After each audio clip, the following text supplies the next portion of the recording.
Hello, welcome back, Artist Cycling. I'm Greg Leach. This is the Tour de France, and today is another time trial. This one's a little different. I'm watching NBC on Peacock, so the commentators are Phil Liggett, who's still 50 some years later, not that I've been watching him for all of those, is the voice of the tour for me. But during the rest of the year, I do watch a lot of other commentators, and so, but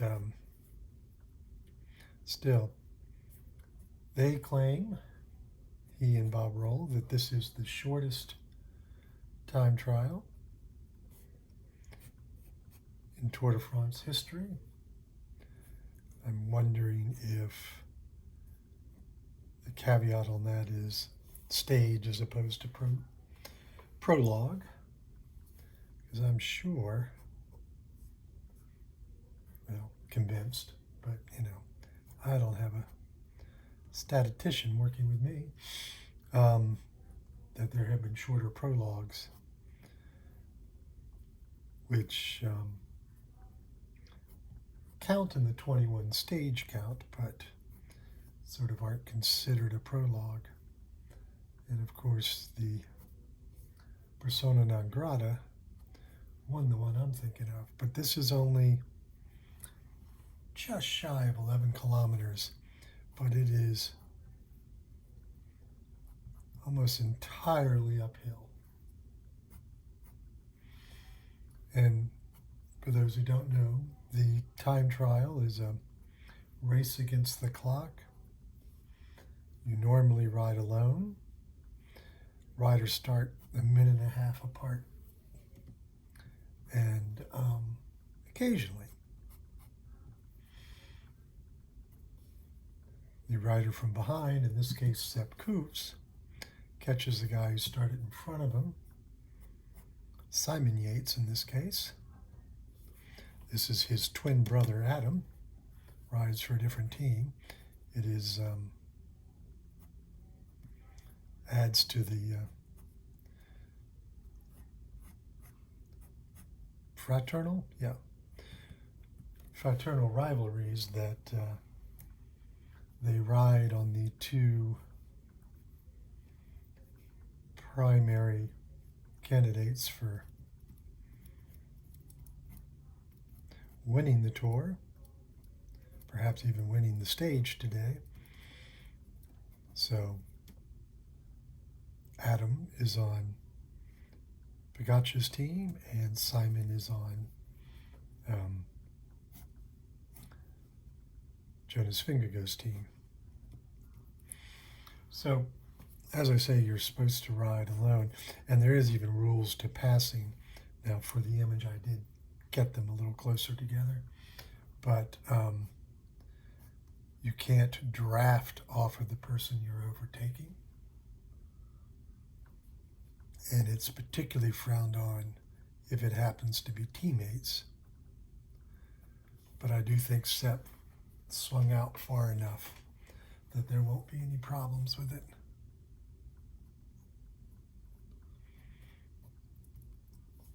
So I like the composition of this, where we really get that sense of the rider's speed taking them out of the picture plane.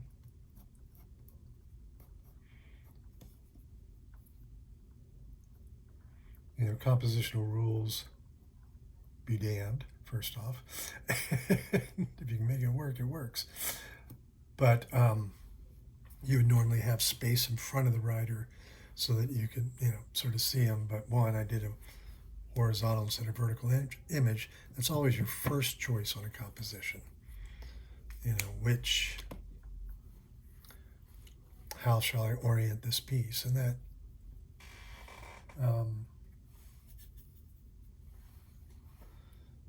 is a personal choice, but it also, deals with the composition. So this painting worked very well as a vertical composition. So that was the first choice on that one. I like that painting a lot, by the way. Still for sale as of the taping of this. And that's Vauquelin, the best placed Frenchman in the tour in yesterday's stage.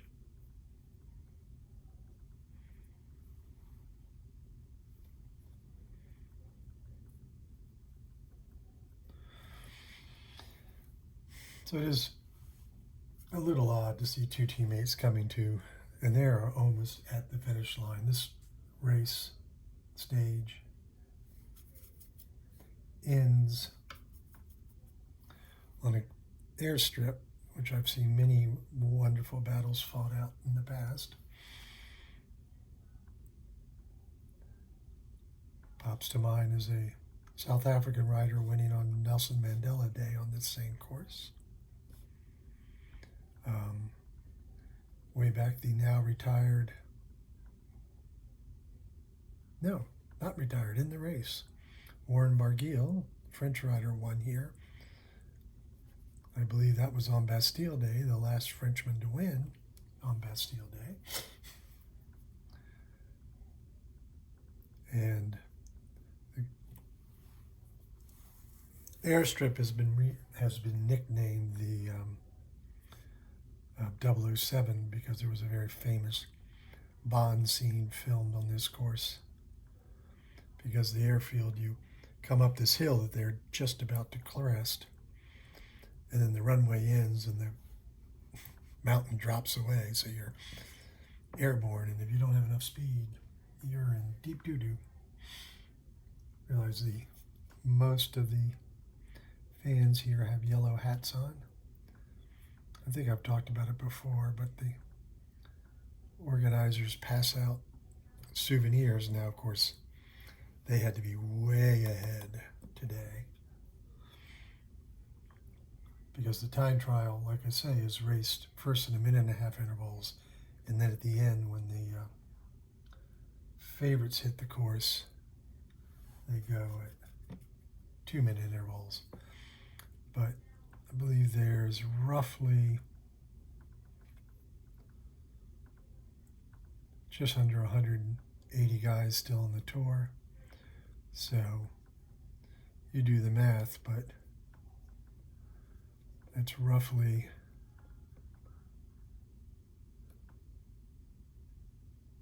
four and a half hours. And then, of course, once you get up to that. So it's 5 hours from the first guy to go down the ramp to the last guy. There's a lot of time. And the publicity needs to be out ahead of that. Because obviously in a time trial you don't. Oops, that's not green enough. Oh well. 'Tis what it is. Can't do much about it now.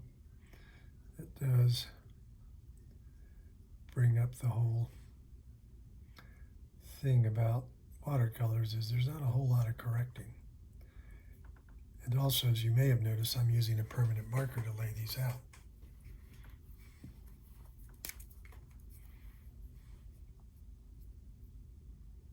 Here, we'll call this slightly better.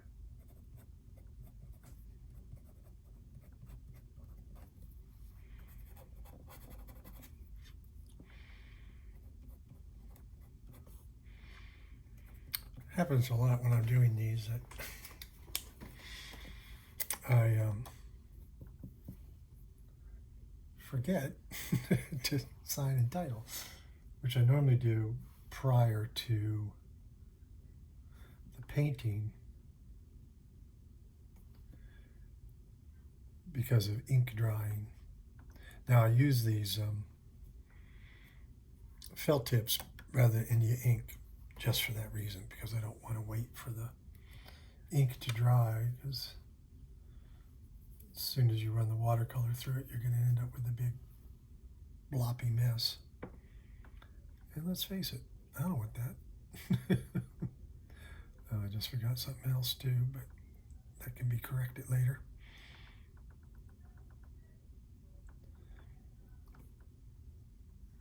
So If you watch a lot of cycling, of course you'll know this, but if you watch a lot of cycling, you'll know that Visma Lisa bike, these guys are both on Visma Lisa bike.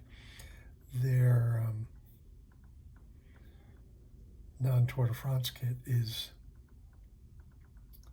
predominantly yellow, but because that'll make it hard to pick out the race leader's yellow jersey, they are required to change their kit so it's less confusing.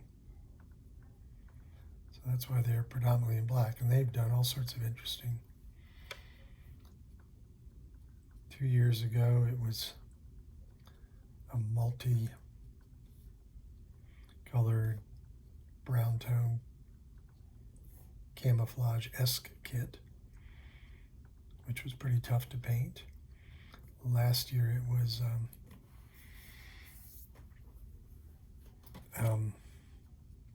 blue and gold pattern, kind of like a brocade, which might have been even tougher to paint. So I will admit that, you know, when the new kits come out, I kind of look at them going, ooh, that's going to be hard. Both of this team, and then of course at the start of the season, generally speaking at the start of the season with the Tour Down Under, that's when new kits show up. Certainly new sponsors do. But I was surprised into this year's tour that Groupama had changed it for the better. So this year,